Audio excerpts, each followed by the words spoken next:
There is a moment in every difficult season when you realize the old version of you cannot carry the new life you want. Not because you are weak, not because you are broken, but because growth always asks for an upgrade. It asks for a stronger routine, a calmer mind, a cleaner standard, a deeper level of self-respect. And that moment can feel uncomfortable because it does not arrive with applause. It usually arrives when you are tired, when nobody is watching, when quitting would be easy to explain, when the shortcut looks reasonable.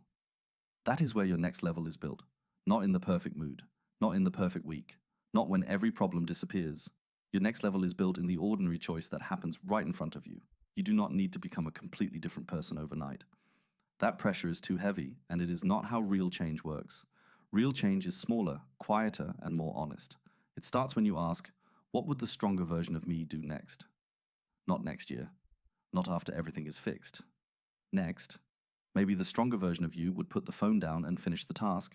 Maybe they would take the walk even though motivation is low. Maybe they would speak with more courage. Maybe they would stop arguing with distractions and simply return to the work. Maybe they would rest without guilt because recovery is part of discipline, not the enemy of it. This is the key. Leveling up is not only about intensity, it is about alignment.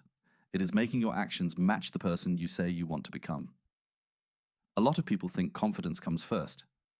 They wait to feel ready, strong, certain, inspired. But confidence often comes after proof. You do something difficult and your mind notices. You keep a promise and your self-trust grows. You face the awkward beginning and suddenly the unknown becomes less frightening. The proof does not have to be massive. It can be one focused hour, one honest conversation, one workout completed, one page written, one better meal, one boundary kept, one moment where you did not run from discomfort. That is how you train your identity. You are not just managing your schedule, you are teaching yourself who you are. Every action is a vote. Every repeated choice becomes evidence. When you repeatedly choose comfort over growth, you collect one kind of evidence. When you repeatedly choose the next right step, even when it is inconvenient, you collect another kind. And over time, that evidence becomes the way you see yourself. So be careful with the small things you keep dismissing. They are not small forever. A small delay repeated becomes a pattern. A small excuse repeated becomes a limit.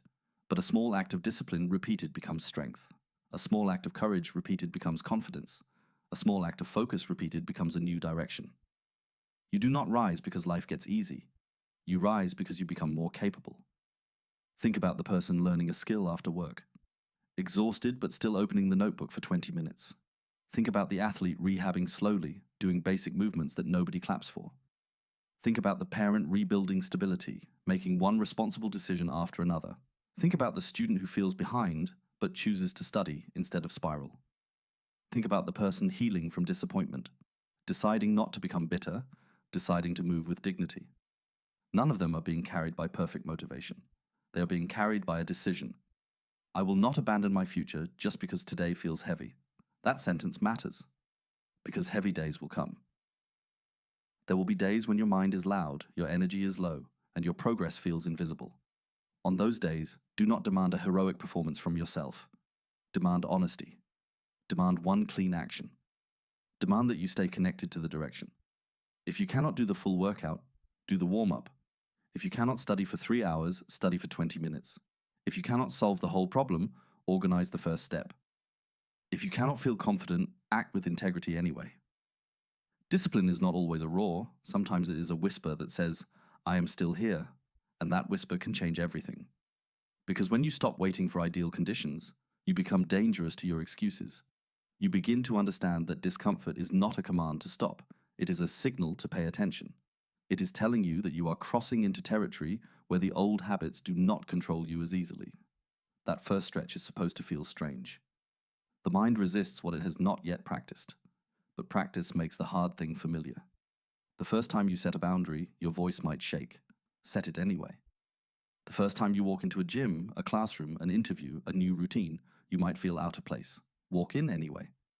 The first time you choose silence over reaction, work over distraction, patience over panic, it might not feel natural.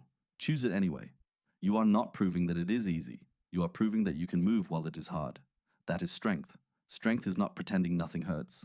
Strength is not acting like you never doubt yourself. Strength is learning how to move responsibly while doubt sits in the room. It is caring about your future enough to stop negotiating with every mood. It is having enough self-respect to say, I may be tired, but I am not done. I may be uncertain, but I am not helpless. I may be starting small, but I am starting. The world does not need you to be flawless. Your future does not need a perfect version of you. It needs a committed version, a version that returns after mistakes, a version that corrects course without turning failure into identity, a version that understands one bad day is not a life sentence, one rejection is not a verdict, one slow season is not the end of the story. You can begin again with more wisdom. And when you begin again, do it practically. Make the path easier to follow and harder to escape. Put your priorities where you can see them. Prepare your environment. Remove one obvious distraction. Choose a time for deep work. Track the habit. Keep the promise small enough to repeat and meaningful enough to respect. Stop relying only on emotion. Build structure. Structure is not a cage, it is a bridge. It carries you when feelings fluctuate. You do not have to feel inspired to follow a system. You do not have to feel fearless to take a step. You do not have to feel ahead to keep improving. You just have to make the next action clear enough that you can do it even on an imperfect day. And as you do, something quiet begins to shift. You start walking differently. Not because everything has changed outside, but because something has changed inside. You know you can trust yourself a little more. You know you can handle discomfort a little better. You know you can keep your direction even when the road bends. That is the next level, not a magical transformation, a stronger relationship with yourself. So today, do not chase a dramatic reset. Choose a real one. Pick the action you have been avoiding because it asks something better from you. Make the call. Open the document. Go train. Clean the space. Study the lesson. Take responsibility. Apologize if you need to. Begin the habit. Protect your focus. Take the step that proves you are serious. Not to impress anyone. Not to perform. Not to pretend you have everything figured out. Do it because your life responds to what you repeatedly practice. Do it because self-respect grows when your actions honor your future. Do it because the person you are becoming is built by what you choose when nobody forces you. The next level is not waiting in some distant place. It is hidden inside the next honest decision. So take it. Take the step with shaky hands if you have to. Take it tired, take it uncertain, take it without applause. But take it with intention. Because the moment you stop shrinking